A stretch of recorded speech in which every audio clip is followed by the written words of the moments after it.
కొంతమందికి చెప్తున్నా నేను, ఇది ఎవరికంటే ఎగ్జాంపుల్ ఇప్పుడు ఎవరైతే ఇంటర్ అయిపోయిందో 10th క్లాసులు ఉన్నారో కొందరు పిల్లలు ఉంటారు కదా, వాళ్ళకి చెప్తున్నా నేను, మీ అబ్బాయి ఏమైనా పని చెప్తే ఏర్రి ఇనుర్రి. ఆ పూర్లేంబడా నాకు బండి కొనిమని చెప్పి ఫోన్ కొనిమని చెప్పి ఏడవకండి, అవన్నీ వేస్ట్ కథలు అవన్నీ, అవి ఎందుకు పనికిరాండి రా బాబారే. నేను మంచిగా చెప్తున్నా, మంచి అర్థం చేసుకోరు. మీకు ఎవరైతే 16 ఏళ్ళు 17 ఏళ్ళు ఉన్నాయో మీకు, మీ అబ్బాయి మంచిగా చెప్తారు, మీకోసమే చెప్తారు. అది మీరు వినకుండా మీ ఇష్టం వచ్చి చేసిరు అనుకో, మీ బతుకులు సంఖ్య అయిపోతాయి 20 సంవత్సరాలు వచ్చే వరకు. లేదా నేను చెప్పినట్టు వినండి, ఒకవేళ మీకు 1 ఎకరం పొలం ఉందనుకో, మీకు ఒక 2 బళ్ళు ఉన్నాయనుకో, ఒక ట్రాక్టర్ ఉందనుకో, మీ అయ్యే ఏ పని చెప్పినా ఏరి.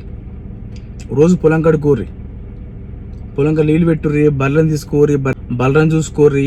మీకు ట్రాక్టర్ ఉంటే ట్రాక్టర్ని మీ నడపతే నడుపుర్రి, లేకపోతే అది ఏమన్నా పని ఉంటే పని చేయరు. మీ నాన్న పొద్దున్న నుంచి రాత్రి దాకా వాళ్ళ కోసం చేస్తారు తెలుసా పని అంతా, వాళ్ళ పిల్లల కోసం. అంటే పిల్లలు అంటే వాళ్ళు మీరే, ఆ పని చేసే మొత్తం మీకోసమే. మీరు మాయ గట్టినే పోతాడు, నేను పూర్లను చూస్తా, కాలేజ్ అయిపోయింది కదా తిరగనీకి పోతా పూర్లేంబడా, స్కూల్ అయిపోయింది కదా తిరగనీకి పోతా పూర్లేంబడా, మా ఆయన చూసుకుంటాడు కదా అనుకుంటు ఒక్కసారి మీరు ఆ తప్పు చేసారు అనుకో, మీ అయ్యకి సాదాగా జాగ అమ్మిండి అనుకో, 2 బళ్ళు అమ్మిండి అనుకో, ట్రాక్టర్ అమ్మిండి అనుకో, మీ బతుకు కుక్క బతుకు నీలమవుతుంది. అదే నేను చెప్పినట్టు మీరు ఏర్రి, మీ అయ్య ఏం చెప్తా పని చేయరు, మీ అవ్వ ఏం చెప్తా పని చేయరు.